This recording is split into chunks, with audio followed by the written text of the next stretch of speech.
represented by point A. The position of the student at point A from the x-axis is perpendicular drawn on x-axis. This is position of student A along x-axis being represented by xi. Action. What is x and what is I? Let us suppose the distance of the students along x-axis is 3 meter. So 3 meter, 1 meter, 1 meter, 2 meter, 3 meter. 3 meter, let I is equal to 1 meter, so 3x यानी कि 3 metre is equal to 3I. 3 meter is distance on the x-axis. We represented the position of student along x-axis from the reference point of my I is xi. And let us suppose the student's distance on y-axis is 2 meter.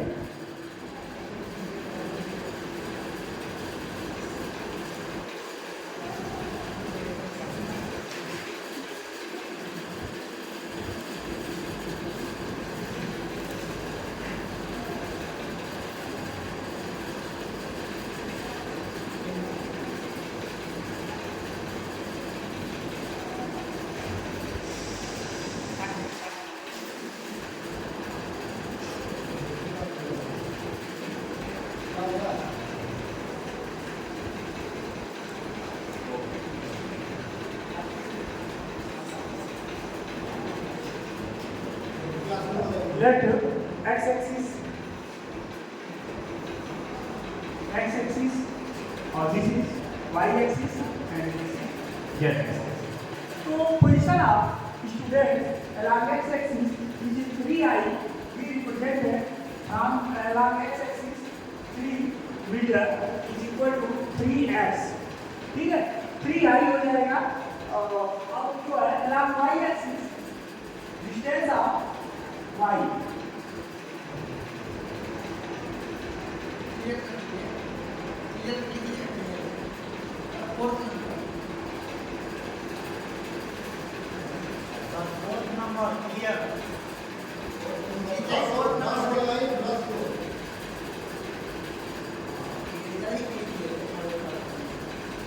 The position of the trend on y-axis is 4 meter.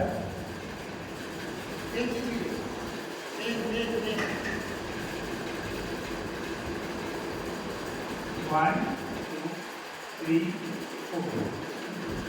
ठीक है, तो along y-axis हो जाएगा 4y.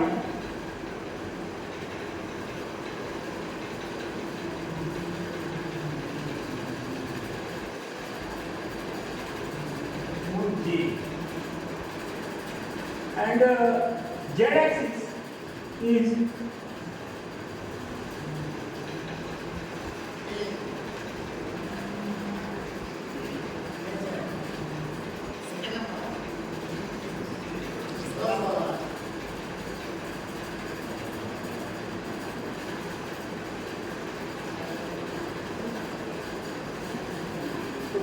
position along x-axis is vi and position of y-axis is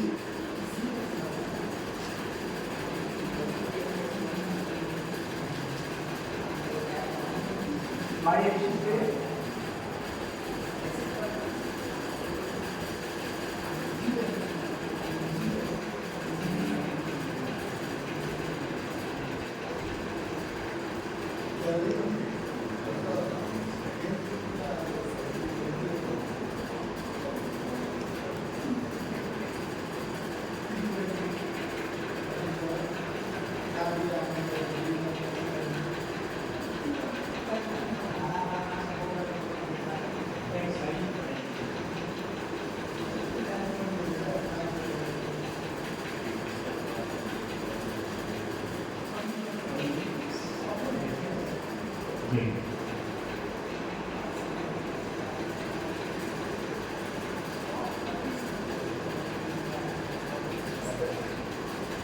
Z के।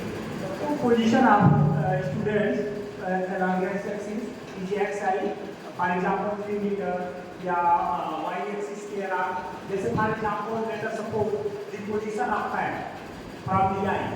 तो z axis से perpendicular drawn from the fan on the ground, this is z. Fan से perpendicular drawn कर देंगे, दिस इज जेड के, और वहां से उस पॉइंट से एक्स एक्सिस का डायरेक्शन वहां से लेके वहां तक, और वाई एक्सिस का डायरेक्शन ये हो जाएगा एक्स एक्सिस और वाई एक्सिस। अगर हम अपनी आंख से देखेंगे तो यहाँ से ये वाली एक्सिस एक्स एक्सिस, इधर वाली वाई एक्सिस और ऊपर वाली जेड एक्सिस हो जाएगी। तो जेड एक्सिस की जो डिस्टेंस होगी हमारा फैन से जेड एक्सिस की डिस्टेंस, और वो फैन जो है एक्स एक्सिस से कितनी डिस्टेंस पे है ये रिप्रेजेंट करेगा आपका एक्स एक्सिस, और ये जो है एक्स एक्सिस का डिस्टेंस, और ये आपका रिप्रेजेंट करेगा वाई एक्सिस का डिस्टेंस, और ये आपका रिप्रेजेंट करेगा जेड एक्सिस का डिफरेंस। तो इन जो है इन वेक्टर फॉर्म में we can represent the position vector r vector is equal to x i plus y j plus z. And in magnitude form, the distance of the fan is in three-dimensional space will be z is equal to r mod r is equal to under root x square plus y square plus z. But in simple way, the measure the position of any particle. For example, the distance of school from the house is 20 kilometre. 20 kilometre distance पे अगर school है आपका, तो जैसे आप जा रहे हैं स्कूल पे, तो स्कूल का एक पोजीशन है और किसी रेफरेंस पॉइंट यहाँ से मेजर कर रहे हैं, तो यहाँ से कई डायरेक्शन से होते हुए हम जा रहे हैं। एक टोटल डिस्टेंस जो होगा, जैसे मान लीजिए 3 किलोमीटर, 5 किलोमीटर,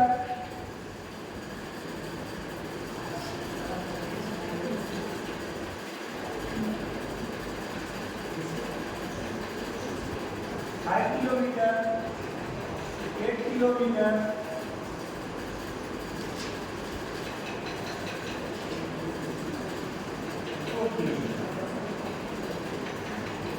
टोटल डिस्टेंस जो है 20 किलोमीटर है on the ground.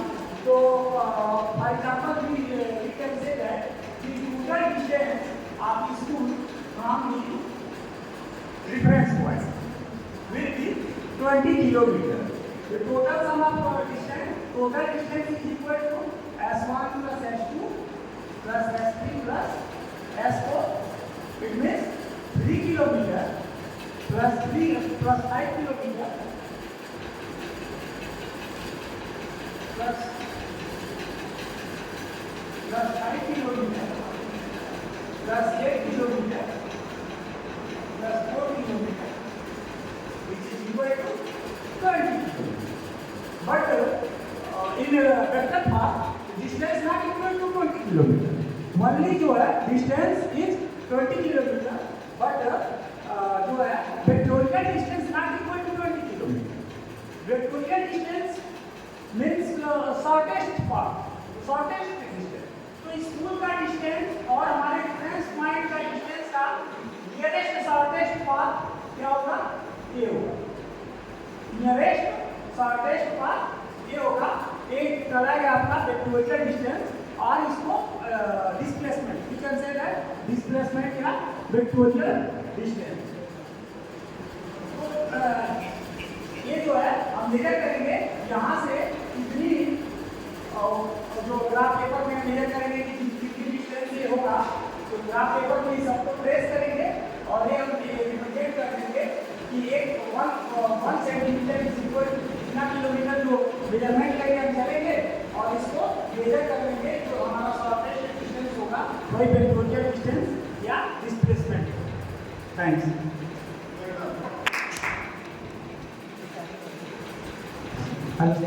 Thank you sir.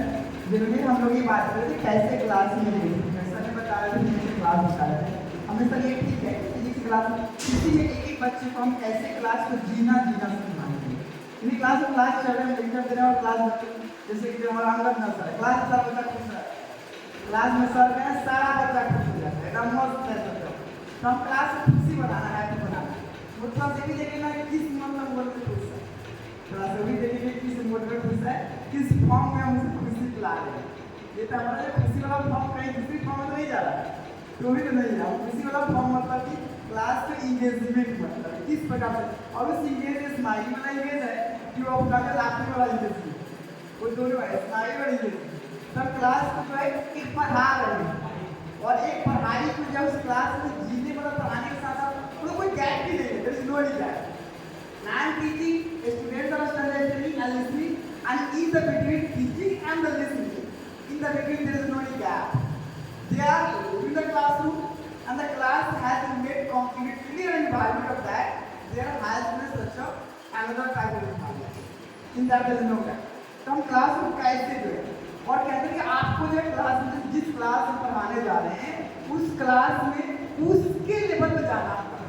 बोले हाफ को अगर हम नर्सरी में पढ़ा रहे हैं तो नर्सरी के बच्चा बन जाना बिल्कुल बन। हम बहुत एक लेक्चर बहुत अच्छे लेक्चरर हैं, बहुत अच्छे कई लेक्चर, वो ठीक है, और उस लेक्चर को छोड़ करके पहले हमें उस लेवल पर जा करके उसके साथ खेलना कूदना बैठना एंजॉय करना मस्ती करना, हमें उसमें आ जाएगा, उसकी लेवल पे आ जाएगा। तो फिर उसको हम कैसे आगे ले जाने की कोशिश करें, फिर कैरियर करेंगे।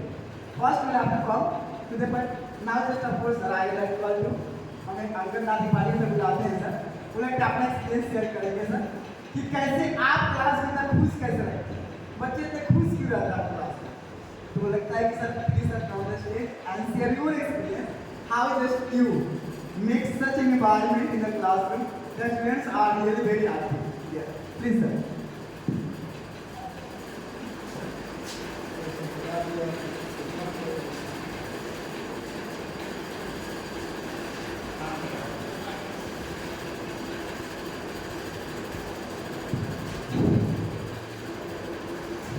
Very thanks, Ganesh sir.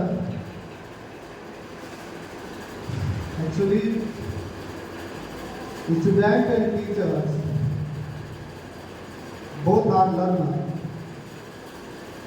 and we can say that one person equal job. How to learn in the class, how to teach in the class to the students happily, so that the students should be engaged in the study with a happy mind and fully used. तो ये सब चीजें